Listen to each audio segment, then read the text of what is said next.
모두 알게 되리라. 위대하신 주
일어서셔서 임례송으로 예배를 시작하겠습니다.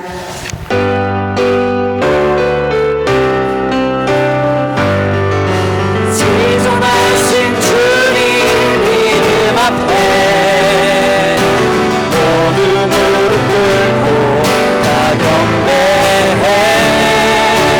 거룩하신 주님 보좌 앞에 엎드려 절하세. 예수는 그리스도, 예수는 주, 하나님의 영으로 경배드리리. 다시 한번 고백합니다. 지존하신 주님 앞에 주님 이름 앞에 모두 무릎 꿇고 다 경배해. 거룩하신 주님 보좌 앞에 엎드려 절하세. 예수는 그리스도, 예수는 주, 하나님의 영으로 경배드리리. 손을 높이 들고 예수는 그리스도,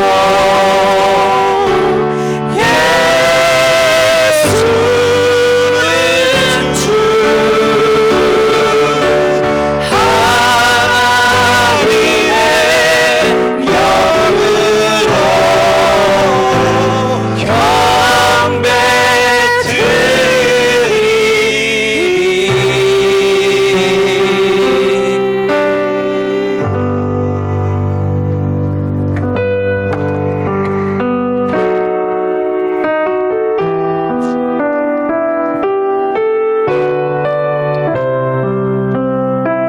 저는 인생을 살아갈 때 두 가지 방법으로 살아간다라고 믿습니다. 사실은 이 이야기는 제가 설교를 할 때마다 성경 공부를 가르칠 때마다 늘 반복적으로 하는 내용이기도 합니다. 첫째는 자신의 실력과 능력으로 사는 사람입니다. 자신의 계획대로 자신의 뜻이 이루어지기를 바라면서 살아가는 인생입니다. 또 다른 삶은 하나님의 부르심에 따라서 사는 삶입니다. 하나님께서 주어진 인생이라는 시간을 내 계획과 내 뜻과 내 능력과 내 성과로 채워가는 삶이 있고, 내 하나님께서 허락해 주신 그 인생을 하나님의 뜻이 이루어지는 통로로, 하나님의 뜻으로, 하나님의 것으로 채워져 가는 걸작품으로 살아가는 인생이 있습니다. 과연 어떠한 삶이 구원받은 삶이고 어떠한 삶이 하나님께서 보시기에 풍성한 삶이겠습니까? 저는 이런 비유를 하는 것을 좋아합니다. 하나님의 나라라고 하는 큰 모자이크가 있습니다. 그 모자이크가 엄청나게 큰데 그 모자이크의 작은 한 피스가 저인 것입니다. 그리고 하나님께서는 이 조그만 모자이크 한 피스인 나를 소홀하게 생각하지 않으시고 정말 정성스럽게 부르시고 다듬으셔서 하나님 나라라고 하는 큰 모자이크에 꼭 필요한 한 자그마한 피스로 삼으시기를 바라신다라는 것입니다. 이 시간이 바로 성화의 삶입니다. 하나님께서는 거룩한 모자이크의 한 피스가 되게 하시기 위해서 하나님의 열심으로 그 피스를 다듬으시고 하나님 나라라고 하는 큰 걸작품에 참여할 수 있는 그 놀라운 특권을 저와 여러분들에게 허락해 주셨다라는 것입니다. 세상 사람들은, 진화론자들은 운을 믿습니다. 우연을 믿습니다. 그런데 저는 믿지 않습니다. 저는 하나님의 은혜를 믿고 하나님의 섭리를 믿습니다. 저는 우연히 베리에 왔다라고 믿지 않습니다. 하나님의 뜻 가운데 왔다라고 믿습니다. 저는 우리 귀한 성도님들이 우연히 베리 한인 장로교회에 발을 디뎠다고 생각하지 않습니다. 그렇게 믿지 않습니다. 하나님의 섭리 가운데서 하나님께서 불러주셨다라고 믿습니다. 세상 사람들은 운을 믿습니다. 우연을 믿습니다. 자신의 실력과 능력을 믿습니다. 그러나 예수 그리스도를 구세주와 주님으로 영접한 저와 여러분들은 운이나 자신의 실력을 믿는 것이 아니라 하나님의 은혜와 섭리를 믿으며 살아갑니다. 나를 드러내며 살아가는 인생이 아니라 하나님의 영광을 드러내는 인생으로 저와 여러분들을 부르셨고, 베리하는 장로교회를 부르셨고, 우리를 통해서 하나님께서 영광 받으시기를 바라신다, 거룩한 하나님의 작품이 되기를 바라신다 라고 믿고 살아가는 이들을 소명자라고 합니다. 저와 여러분들은 그래서 소명자입니다. 실력과 운으로 살아가는 진화론적인 삶이 아니라 은혜와 섭리로 살아가는 창조론적인 삶을 살아가라고 불러주신 분이 바로 우리 하나님이십니다. 그래서 그리스도인들의 모든 시작은 이 소명으로부터 시작됩니다. 소명이 무엇입니까? 주인이 종을 불렀다라는 것입니다. 하나님께서 도구로 나를 부르셨다라는 것입니다. 소명이라는 것은 부를 수의 목숨명입니다. 하나님께서 나를 부르셨다는 것입니다. 나는 부름받은 목숨이라는 것입니다. 이것이 바로 소명입니다. 우연히 이 자리에 있는 것이 아니고 하나님께서 나를 부르셨다. 나는 부름받은 목숨이다. 생명이다. 인생이다. 이 믿음을 갖고 살아가는 것입니다. 소명을 받은 우리들은 이제 어떻게 살아야 합니까? 이 소명의 삶을 잘 감당하기 위해서 사명을 갖고 살아야 합니다. 그래서 이 소명을 영어로 calling이라고 하고 사명을 영어로 mission이라고 하는 것입니다. 소명받은 우리가 그 소명을 잘 감당하기 위해서 가져야 할 마음가짐, 생각, 행동들을 미션이라고 하는 것입니다. 사도 바울은 로마서 1장 1절에 다음과 같이 고백합니다. 예수 그리스도의 종 바울은 사도로 부르심을 받아 하나님의 복음을 위하여 택정함을 입었으니, 복음을 위해서 내가 택정함을 입었다라고 고백을 하고 있습니다. 분명한 소명 의식을 갖고 있는 것입니다. 그리고 디모데후서 4장 7절에 보면 나는 선한 싸움을 싸우고 나의 달려갈 길을 마치고 믿음을 지켰으니, 이것이 바로 무엇입니까? 사명, 미션인 것입니다. 선한 싸움을 싸우고 나의 달려갈 길을 마치고 끝까지 믿음을 지키는 것입니다. 오늘은 이사야서 6장을 함께 살펴보면서 소위 소명장이라고 하는 이사야서 6장을 통하여서 정말 하나님께서 우리에게, 특별히 우리 베리하는 장로교회에게, 이민교회로 살아가고 있는 우리에게 바라시는 그 부르심이 무엇이며 우리가 그 부르심에 합당한 열매를 맺으며 살아가기 위해 가져야 할 태도와 그 미션이 무엇인지 함께 살펴보는 복된 시간이 될 수 있기를 바랍니다. 첫 번째로 우리가 기억해야 할 것은, 우리가 이사야의 그 소명장을 통해서 꼭 기억해야 할 것은, 그 부르심은, 이 소명은 하나님께 달려있다라는 것입니다. 이 주권은 내가 할 수 있는 것이 아니고 부르신 분이 하나님이시기 때문에 이 소명은 하나님의 절대적인 주권 아래에 있다라는 것입니다. 오늘 본문인 7절 말씀 제가 읽어드립니다. 그것을 내 입술에 대며 이르되 보라, 이것이 내 입에 닿았으니 내 악이 제하여 졌고 내 죄가 사하여 졌느니라 하더라.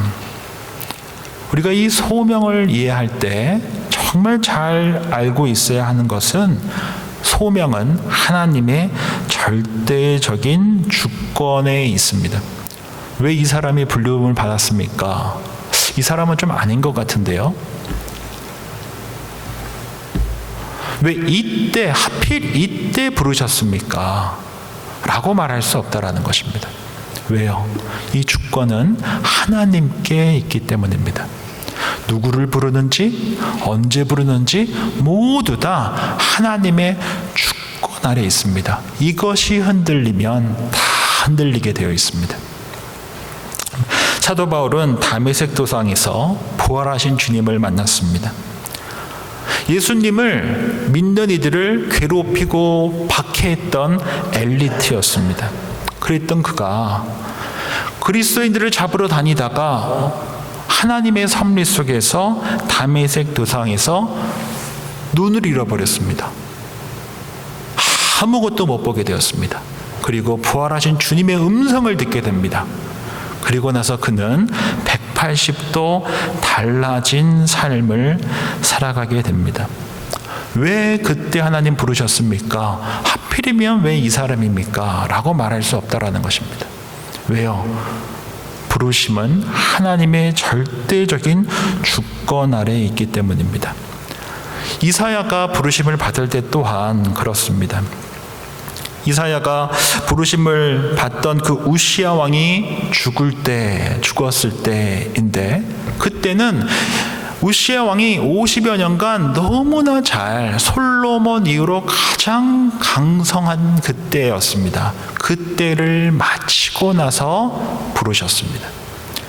이왕이면 잘 나갈 때 불러주셨으면 쉽게 갈 수 있었을 텐데, 50년간 너무나 왕성하게 성장하고 부흥하던 그때가 아니라 딱 마치고 나서 부르셨습니다. 우리가 정할 수 있는 것이 아니라는 것입니다. 하나님께서 정하는 것입니다. 또 하나 우리가 기억해야 할 것은, 소명의 자리를 이사야가 받을 때, 소명을 받을 때 그는 예배의 자리에서 받았습니다. 하나님의 임재 가운데서 받았습니다. 방금 주일학교 학생들과 함께 나눴던 것처럼 하나님의 거룩한 임재 가운데서 하나님이 정말 나와 함께 하시고 하나님께서 얼마나 위대하신지를 예배의 자리에서 경험한 이후 그는 무엇을 봤습니까? 자신의 입이 얼마나 부정한지를 봤습니다. 이 시간 한번 생각해 보십시오. 예배 자리에 나왔을 때 하나님께서 한 입을 주셨는데 그 한 입으로 험담하고 그 한 입으로 주님께 기도하고 한 입으로 흉보고 한 입으로 찬양하는 그 자신을 본 것입니다. 하나님께서는 입을 하나를 주셨는데 그 입으로 내 마음대로 사용하고 있는 자신을 본 것입니다. 아무리 누가 말조심하라고 해도 듣습니까? 안 듣습니다. 너나 잘하라고 합니다. 그런데 하나님의 임재 가운데서 하나님의 은혜를 깊이 경험하고 나자 자신이 얼마나 부정하며 자신의 입술을 얼마나 많은 죄를 지었는지를 깨닫게 된 것입니다. 그리고 하나님께 용서함을 받은 그가 하나님과의 공명이 일어납니다. 하나님의 마음이 들리기 시작한 것입니다. 이들을 위해 누구를 보내야 되냐? 아무리 예배를 드렸어도 들리지 않았었습니다. 그런데 그때 하나님께서 이사야를 부른 바로 그때에 하나님의 마음이 들리기 시작한 것입니다. 그리고 그는 이렇게 말합니다. 제가 가겠습니다. 제가 여기 있습니다. 저를 보내주시기 바랍니다. Here I am. 여기 제가 있습니다. 제가 가겠습니다. 내가 여기 있습니다를 보내주십시오. 라고 부르시고 그 부르심에 화답한 것입니다. 공명이 일어난 것입니다. 이처럼 하나님께서는 어느 때 어떻게 하나님의 사람을 부를지 전혀 알 수가 없습니다. 왜요? 모두 다 하나님의 주권 아래에 있기 때문입니다. 제가 한국에서 사역할 때 같은 방 쓰던 저보다 몇 살 어린 목사님이 계시는데 굉장히 똑똑한 분이셨습니다. 또 목사님 자녀이기도 했습니다. 본인이 어떻게 목사가 되었는지 이야기를 해주는데 자기는 동생이랑 신촌에서 술 먹다가 울면서 그럼 내가 목사가 되게 되겠다라는 했다는 것입니다. 신촌에서 동생이랑 술 먹다가 아버지가 평생을 그렇게 목회하시면서 고생하시고 본인도 힘들게 크고 그래서 절대로 좋은 대학 나와가지고 좋은 직장 가져서 잘 먹고 잘 살고 싶었는데 동생이랑 술 먹다가 너랑 나 둘 중에 하나는 목사가 되어야 되지 않겠냐? 라는 말을 했다는 것입니다. 그러니 내가 형인 내가 해야지. 그래서 좋은 대학 나와서 직장생활 잘 하다가 그날 이후로 회사를 사표 내고 신학대학원에 갔다라고 저한테 이야기를 해주는 걸 보면서 정말 하나님 신기하십니다. 어쩌면 술자리에서까지 하나님의 사람을 부르십니까? 라고 하는 생각을 했었던 적이 있습니다. 하나님께서는 저와 여러분들을 언제 어디서 어떻게 부르실지 모릅니다. 우리 귀한 하나님의 자녀들을 우리 다음 세대들을 언제 어떻게 어디서 부를지 모른다는 것입니다. 왜요? 부르심은 하나님의 절대적인 주권 아래에 있기 때문입니다. 중요한 것은 우리가 겸손하게 우리가 무엇을 갖고 있기 때문이 아니라 내가 어떤 실력이 있어서가 아니라 하나님께서 하나님의 뜻을 갖고 우리를 부르셨다라는 사실, 그 사실을 잊지 않고 겸손하게 예배하고 겸손하게 살아가는 것이 중요하다라는 것입니다. 신명기 7장 7절부터 9절 말씀입니다. 보면 이스라엘 백성들을 하나님께서 선택하실 때 어떻게 선택했다고 했습니까? 그들이 강했기 때문에? 많은 것을 갖고 있었기 때문에? 그렇지 않죠. 그들을 하나님께서 선택하셨던 것은 그들이 가장 작고 다른 민족보다 수요가 적었기 때문이라고 말씀하고 있습니다. 우리 베리하는 장로교회가 하나님께서 불러주셨습니다. 그럼에도 불구하고 지금까지 우리의 예배를 받아주십니다. 정말 감사하지 않습니까? 누구 때문에가 아니라 하나님께서 우리를 그렇게 지금도 불러주고 계시다라는 것, 그 사실을 우리가 믿고 살아간다면, 하나님의 그 절대적인 주권을 우리가 인정하고 살아간다면, 우리가 많아서도 아니고 우리가 무엇을 가져서도 아니고 하나님께서 나를 그렇게 불러주셨다라고 하는 그 분명한 주되심을 고백한다면 우리가 해야 할 일이 무엇이겠습니까? 겸손하게 예배의 자리를 지키고 하나님께서 나에게 맡겨주신 그 자리를 지키며 하나님을 높이는 것이 우리 소명받은 이들이 마땅히 해야 할 일이 아니겠느냐라는 것입니다. 우리가 두 번째로 하나 더 기억해야 할 것은 하나님께서 우리를 소명자로 부르셨습니다. 그리고 우리로 하여금 사명자로 살아가기를 바라십니다. 오늘 본문인 13절 말씀 제가 한 번 더 읽어드립니다. 그 중에 10분의 1이 아직 남아있을지라도 이것도 황폐하게 될 것이나 밤나무와 상수리나무가 배임을 당하여도 그 그루터기는 남아있는 것 같이 거룩한 씨가 이 땅의 그루터기니라 하시더라. 우리가 이 소명장을 함께 살펴보면서 하나님께서 우리를 부르셨습니다. 또 하나 기억하셔야 될 것은 소명을 받은 우리는 사명을 다 해야 합니다. 소명을 지키고 살아가기 위해서 우리에게 허락하신 바른 마음, 태도와 생각과 행동을 하며 살아야 한다라는 것입니다. 언제 어떻게 부르시는지 모두 다 하나님께 달려 있습니다. 그러나 그 소명을 어떻게 감당하느냐는 우리의 몫입니다. 어떻게 반응할 것인가? 어떻게 그 하나님의 부르심에 응답할 것인가? 그러한 바른 태도가 정립이 되어 있지 않으면 사명자로 살아갈 수가 없습니다. 하나님께서 나를 부르셨다라고 하는, 그리고 그 소명을 잘 지키겠습니다. 그것이 어떠한 일이든지 제가 잘 지키겠습니다. 간직하겠습니다. 라고 하는 분명한 그 사명감이 없으면 그 소명을 갖고 살아가기 어렵다라는 것입니다. 사실 이사야가 마땅히 해야 했던 사명은 부흥이 아니었습니다. 이사야는 하나님의 그 부흥의 도구로 사용되지 않았었습니다. 이사야가 아무리 선포해도 아무도 듣지 않았었습니다. 이사야가 눈물을 흘리며 기도를 해도 아무런 변화가 일어나지 않았습니다. 이사야가 해야 할 그 사명은 부흥이나 큰 역사가 아니었습니다. 이사야가 마땅히 했던 그 사명은 아무런 소득을 얻지 못하는 일이었습니다. 아무리 열심히 해도 변화가 없습니다.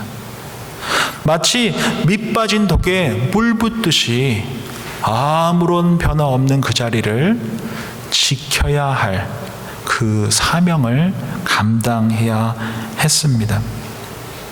저와 여러분들이 한번 생각해 보십시오. 아무리 열심을 해도 아무런 변화가 없고, 아무리 애를 써도 헛수고 같은 느낌만 들 때 과연 그 일을 계속 감당할 자신이 있으십니까? 저 스스로에게 물어봐도 자신이 없습니다. 하나님께서 나를 불러주셨는데 그 자리를 지키며 사명을 다하라고 하셨을 때 자신이 없습니다. 왜요? 우리는 성과 없이 일하지 않기 때문에 그렇습니다. 변화 없이 그 자리를 지키는 것이 너무나 버겁기 때문에 그렇습니다. 그런데 하나님께서 이사야로 하여금 부르신 그 자리는 올라가는 자리가 아니었습니다. 내려가는 자리였습니다. 언제까지요? 바벨론의 포로가 될 때까지. 그것을 지켜봐야 하는 그 자리였습니다. 부흥의 자리가 아니었습니다. 회개의 역사의 자리가 아니었습니다. 이제 밑으로 계속 꺼지는 그 자리였습니다.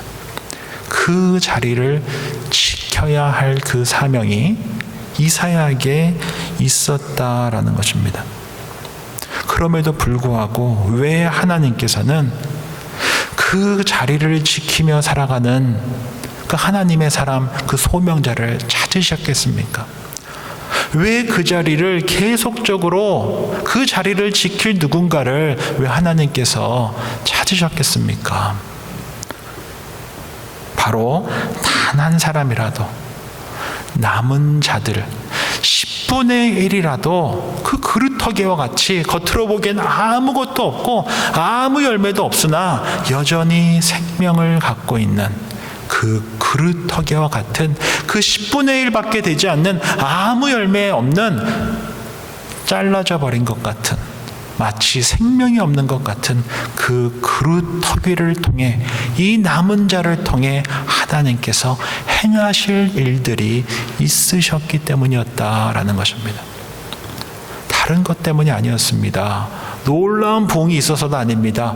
회개의 역사가 있어서도 아닙니다.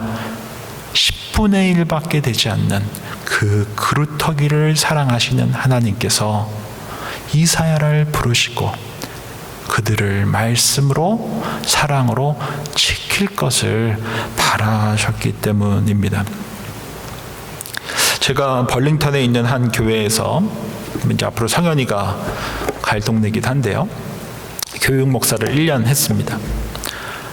그때 영어권 중고등부 애들을 담당했었는데 한 번은 세 가족이 이렇게 온 것입니다. 근데 어머니가 저한테 이렇게 물어보세요.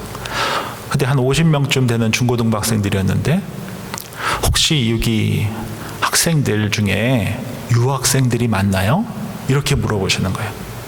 왜 그러시냐 그랬더니 본인이 유학생 애들이랑 같이 이렇게 자녀가 재밌게 놀다가 갑자기 한국에 가가지고 본인 애기가 너무 상처를 많이 받았다는 것이에요. 그래서 지금 교회를 새로 등록하려고 찾고 있는데 유학생들이 많은 교회면은 다른 교회에 등록하고 싶다고. 그래서 저희가 한번 확인해 보고 우리 아이가 더 이상 상처받는 일이 없었으면 해가지고 물어본다. 이렇게 이야기하는 것을 들었습니다. 이민교회는 참으로 독특한 교회입니다. 이민교회는 쉽지가 않습니다. 그리고 이민교회는 사실은 작은 스몰 코리아입니다.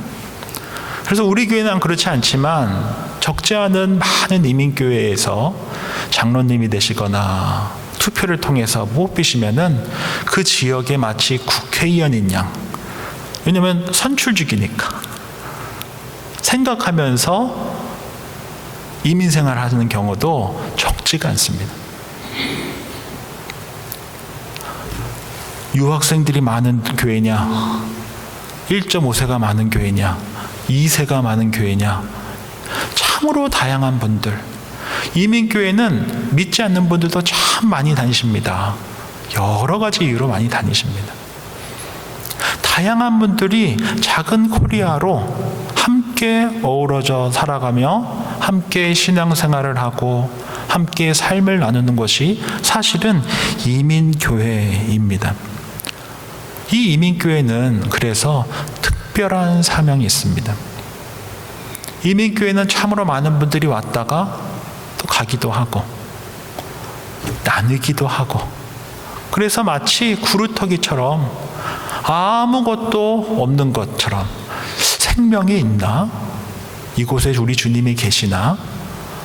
이런 생각이 들 정도로 아무것도 없는 그런 모습일 때도 있습니다.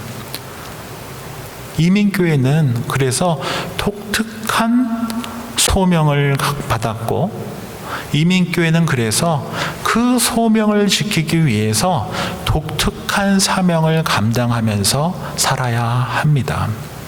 어떻게요? 한 영혼이라도 열매가 없다 하더라도 보내주신 이를 한 영혼을 사랑하고 한 영혼을 주의 말씀으로 세우기 위해서 언제 떠날지 모르고 언제 나눌지 모르고 언제 상처받을지 모르지만 하나님께서 나에게 맡겨주신 그들을 주님의 사랑과 주의 말씀으로 그 한 영혼이 거룩한 씨앗이 될 때까지 사랑하고 용서하고 말씀으로 섬기는 그 사명이 바로 이민교회에 허락하신 너무나 독특한 사명이다라는 것입니다. 쿠르토기아 같을 수 있습니다. 아무런 화려함이 없을 수도 있습니다. 통장만 비어갈 수도 있습니다.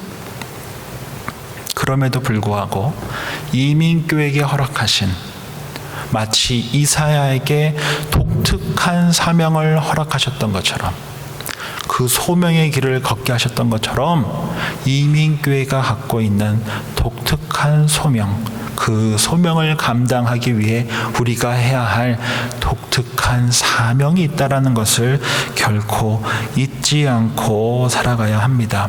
이를 위해 우리는 한 영혼에 집중해야 하는 것입니다. 하나님께서 우리 공동체 가운데 한 명 한 명 보내주실 때 그 한 명의 그 거룩한 씨앗을 위해서 우리의 삶을 나누고 우리의 열정을 나누고 우리의 말씀을 나누고 우리의 물질을 나누는 것이 바로 이민교회가 감당해야 할 그 소명의 길을 가기 위한 사명이다라는 사실을 결코 잊으시면 안 됩니다. 제가 늘 기도하며 목회자의 길을 걸어가면서 늘 했었던 기도가 있습니다. 그 기도 중에 하나가 무엇이냐면, 주님, 예수님께서 영생의 말씀을 늘 갖고 계셨기 때문에 제자들이 우리는 떠나지 않겠습니다 라고 했었던 것처럼 제가 목회하는 동안에 주의 영생의 말씀이 가득 차서 그 주님의 제자들이 허튼데 마음과 시선 빼앗기지 않게 해주십시오. 여기 찾아다니고 저기 찾아다니지 않게 해주십시오. 제가 목회하는 그 교회에서 깊은 말씀의 우물이 있게 해주십시오. 그래서 영적으로 충분히 해갈되게 해주십시오. 충분히 그 목마름을 해결할 수 있게 해주십시오 라고 하는 그 기도를 늘 해오며 살아가고 있습니다. 요한복음 6장 68절 말씀입니다. 시몬 베드로가 대답하되 주여 영생의 말씀이 주께 있사오니 우리가 누구에게로 가오리까 라고 했었던 것처럼 우리 귀한 공동체가 하나님께서 주신 거룩한 씨를 품고 살아가기 위해서 해야 할 일이 있으십니다. 바로 깊은 말씀의 우물을 길러 올리셔야 합니다. 이것은 박 목사 혼자 할 수 있는 일이 아닙니다. 우리 귀한 공동체가 함께 깊은 말씀의 우물을 길어 올려야 합니다. 구역 모임에 가서도, 중보기도에 가도, 봉사의 자리에 가도, 제자반에 와도 박창영 목사가 전하는 그 말씀의 그 풍성함뿐만 아니라 귀한 성도님들이 나누는 그 삶과 말씀의 그 리플렉션이 깊으면 깊을수록 우리 귀한 공동체가 거룩한 씨앗을 담을 수 있는, 품을 수 있는, 강하게 할 수 있는 그러한 교회로 세워질 수 있다는 사실을 결코 잊으시면 안 됩니다. 이민교회는 독특한 사명을 감당해야 합니다. 언제 떠날지 모르는 이들을, 언제 상처를 줄지 모르는 이들을 품고 사랑해야 합니다. 이 귀한 사명을 잘 감당하시기 위해 우리가 해야 할 일은 한 영혼 한 영혼을 귀히 여기고 그들이 거룩한 씨가 될 수 있도록 말씀의 깊은 우물을 파내야 하는 것입니다. 그러할 때에만 우리가 그 귀한 사명을 잘 감당할 수 있다라는 사실 잊지 말고 하나님의 그 부르심에 합당한 열매를 맺기 위해 더욱더 말씀의 깊은 우물을 길러 올릴 수 있는 저와 여러분들이 될 수 있었으면 좋겠습니다. 그러할 때에만 우리는 하나님의 마음을 들을 수 있을 것이고 우리 하나님께서 내가 누구를 보내며 누가 우리를 위해 갈꼬 라고 부를 때 내가 가겠습니다. 제가 여기 있습니다. 제가 가겠습니다. 라고 화답할 수 있는 말씀의 사람, 믿음의 사람으로 세워질 수 있을 것입니다. 오늘은 이사야서 6장을 함께 살펴봤습니다. 하나님께서는 지금도 누군가를 찾고 계십니다. 누구를 보내야 할지 찾고 계십니다. 화려하고 많은 사람들이 찾는 넓은 길에서 찾지 않으시고 좁은 길을 걷고 있는 저와 여러분들 사이에서 찾고 계십니다. 이들을 위해 누구를 보내야 하냐 라고 하는 그 주님의 음성을 들을 수 있는 저와 여러분들이 되었으면 좋겠습니다. 그리하여서 이 시대 속에서 주어진 소명을 잘 감당할 수 있는 이민교회로 세워지는 우리 베리아닌 장로교회가 되기를 주의 이름으로 축원드립니다. 기도하겠습니다. 좋으신 주님 감사합니다. 오늘 주신 말씀 기억하며 우리 모두 소명자로 살아가게 해 주십시오. 하나님께서 우리를 부르셨다라는 사실 잊지 않고 살아가게 해 주십시오. 뿐만 아니라 소명자로 살아가기 위해서 사명을 다하는 우리들 되게 해 주십시오. 늘 기도의 자리를 지키게 해 주십시오. 말씀을 깊이 연구하고 말씀대로 순종하며 살아가는 우리들 되게 해 주십시오. 그리하여 이민교회로서 부르신 귀한 소명을 주어진 상황 속에서 잘 감당하며 사명감을 갖고 이 시대를 위한 거룩한 시 그루터기로 세워지는 우리 모두 되게 하여 주시옵소서. 베리아닌 장로교회 되게 해 주십시오. 한 번 사랑하시면 끝까지 사랑하시는 예수님의 이름으로 기도드립니다. 아멘. 다 함께 일어나셔서 결단 찬양 주님께 올려드리겠습니다.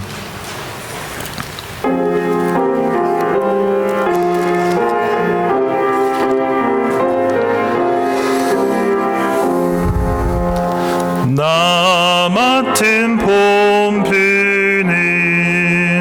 그 주를 높이고 문영혼 구원 얻도록 잘 인도함이라. 부르심 받들어 내 형제 섬기며 그 주의 뜻을 따라서 내 정성 다하리. 주 앞에 모든 일 잘 행케 하시고 이후에 주님 배울 때 상 받게 하소서.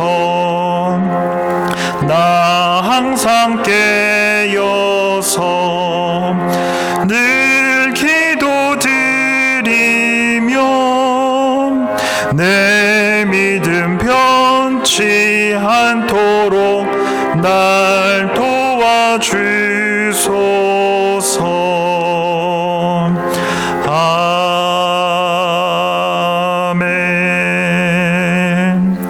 좋으신 주님 감사합니다. 오늘 주신 말씀 삶에 받고 우리 모두 소명자로 부르심을 받았다는 분명한 믿음으로 살아가게 해 주십시오.